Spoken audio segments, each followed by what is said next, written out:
reports. U.S. intelligence officials warned House leaders in recent days that Russia right now is trying to help President Trump get reelected. Sources confirming to ABC News it angered the president, who believed Democrats would use it against him. Then his acting director of national intelligence, Joseph Maguire, replaced. John Karl standing by live tonight. Also tonight, President Trump's longtime associate Roger Stone sentenced. What the judge said today after the president publicly lashed out against federal prosecutors. What the judge decided. The inferno on the interstate, the wall of flames 500 feet wide, the driver on fire, bystanders racing in to help. The deadly plane crash, the scorched field, and the other headline tonight, the plane making an emergency landing with no landing gear, authorities shutting down the runways. The coronavirus tonight, authorities now believe a woman with the virus potentially infected nearly 40 others. And in the U.S. tonight, 4 patients now at a highly secured biocontainment unit in Spokane. The attacks on the debate stage, who does it help the most? And what Michael Bloomberg is now saying about his performance. Bracing for the winter storm tonight, snow, blinding rain, and wind chills plummeting to single digits from D.C. to Philly, New York to Boston. And Rob Marciano has the track. The highway patrol pilot blinded by a laser pointer. You will see the moment they track down the suspect. We have news tonight on the flu here in the U.S. tonight. How effective is the flu shot this year? This is ABC World News Tonight with David Muir. Good evening, and it's great to have you with us here on a very busy Thursday night. And we begin tonight with that developing headline involving the president and Russia and a new intelligence report that says Russia is right now reportedly trying to help the president get reelected. House leaders were briefed already, and tonight ABC News has confirmed that angered the president. We already reported here he removed his acting director of national intelligence. The president announcing in just the last 24 hours that acting director Joseph Maguire would be replaced. And tonight, multiple reports now. That move came after the president learned Maguire's staff had briefed leaders in Congress. ABC's chief White House correspondent Jonathan Karl leading us off. Tonight, the New York Times reports intelligence officials told the House Intelligence Committee in a classified briefing that, quote, Russia was interfering in the 2020 campaign to try to get President Trump reelected. The Times reports the briefing infuriated President Trump, especially the presence in the briefing of Adam Schiff, the Democrat who led the impeachment in the House. These people are vicious. Adam Schiff is a vicious, horrible person. According to another report in the Washington Post, the president called in then acting director of national intelligence Joseph Maguire to the Oval Office for a, quote, dressing down last Friday. ABC News has confirmed the reports. Sources tell us the president believed Democrats would use the information from the briefing against him. In the past, the president has praised the acting director of national intelligence. Admiral Maguire is a very talented man. But now, 1 week after the election security briefing, Maguire is out. His replacement, Ambassador to Germany Richard Grenell, a staunch Trump loyalist with no intelligence experience. John Karl with us tonight from the White House. And John, we know the new acting director of national intelligence has been openly skeptical about Russian meddling in the 2016 election, and now we have these new headlines tonight. Yes, back in 2016, Grenell wrote an opinion piece for Fox News that called the intelligence community's findings on Russian interference unproven. He also added that Russian interference and Russian misinterference had been around for decades.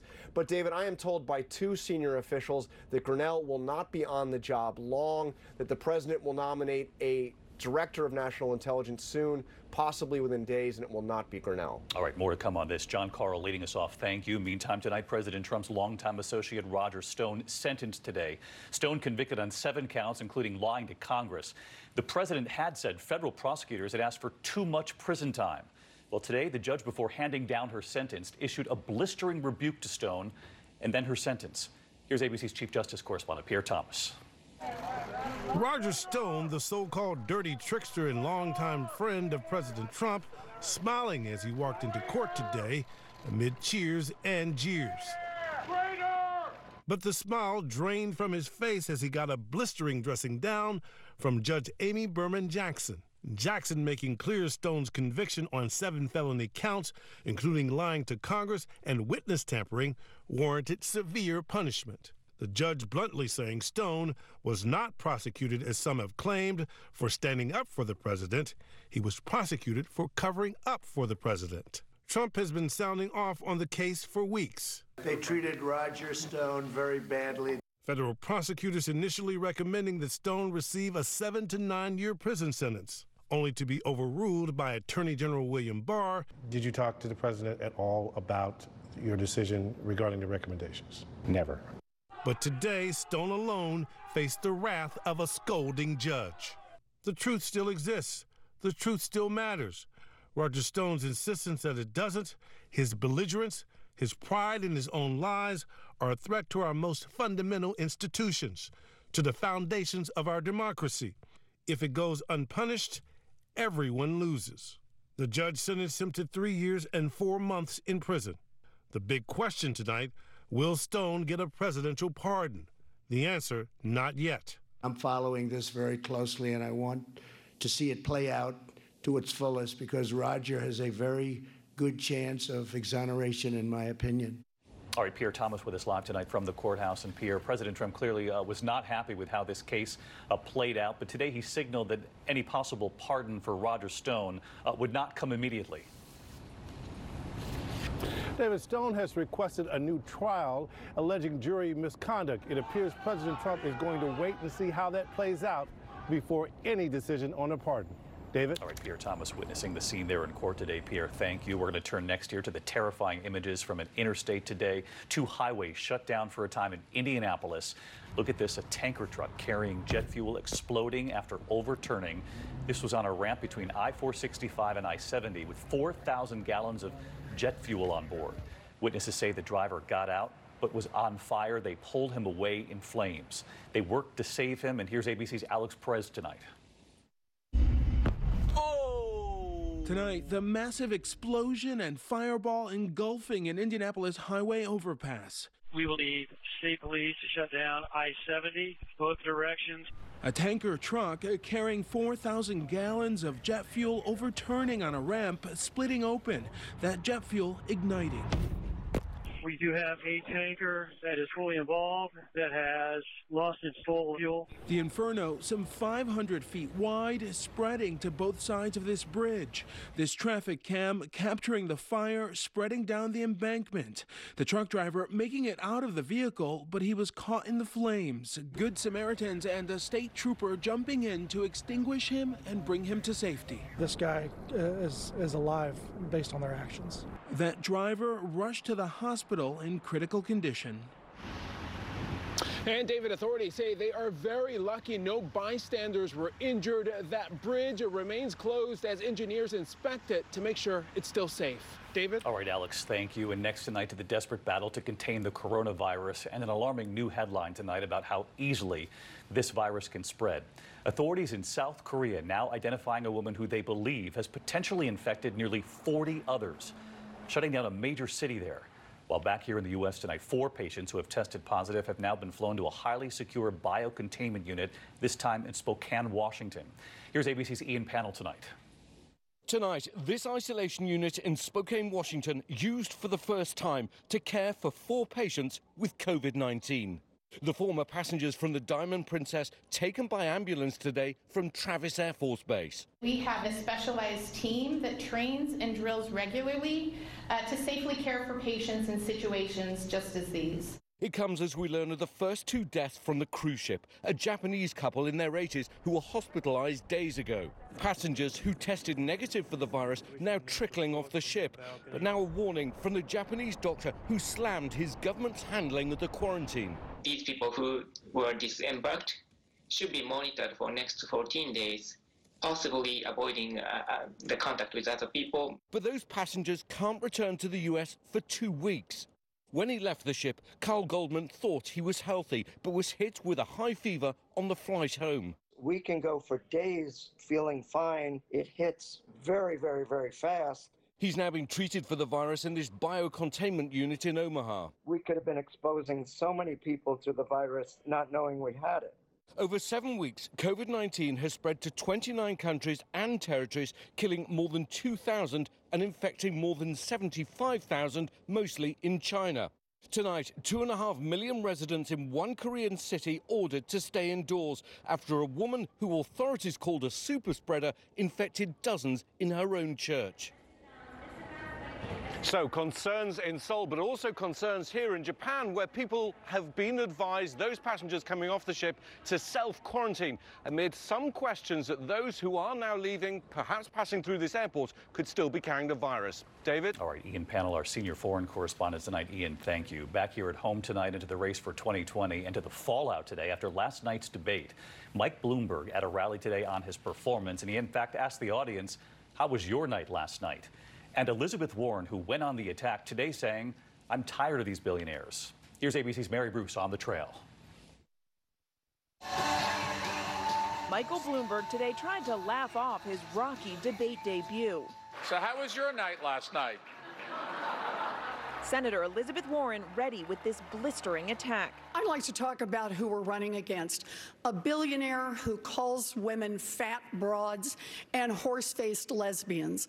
And no, I'm not talking about Donald Trump. I'm talking about Mayor Bloomberg. Bloomberg forced to defend himself against allegations of sexism. In my company, lots and lots of women have big responsibilities. They get paid exactly the same as men. And in my in City Hall, the top person, my deputy mayor, was a woman, and 40% of our commissioners were women. And I hope you heard what his defense was. I've been nice to some women.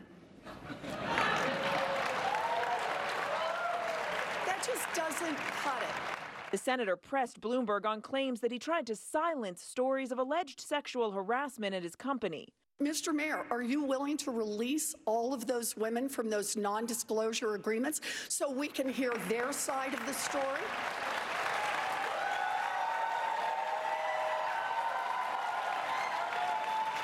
We have a very few non-disclosure agreements. How many is Let me that? finish. How many is that? None of them accuse me of doing anything other than maybe they didn't like the joke I told.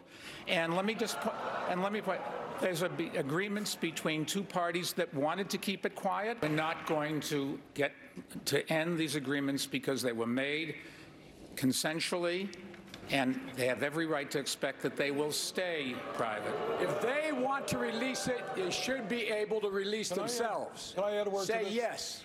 Bloomberg's record as mayor under attack from frontrunner Senator Bernie Sanders. Mr. Bloomberg had policies in New York City of stop and frisk, which went after African American and Latino people in an outrageous way. If I go back and look at my time in office, the one thing that I'm really worried about, embarrassed about, was how it turned out with stop and frisk. And it's not whether he apologized or not, it's the policy. The policy was abhorrent, and it was, in fact, a violation of every right people have. Bloomberg and Sanders are trying to make this a two-man race, but Mayor Pete Buttigieg with a warning to voters. Let's put forward somebody who's actually a Democrat. Look,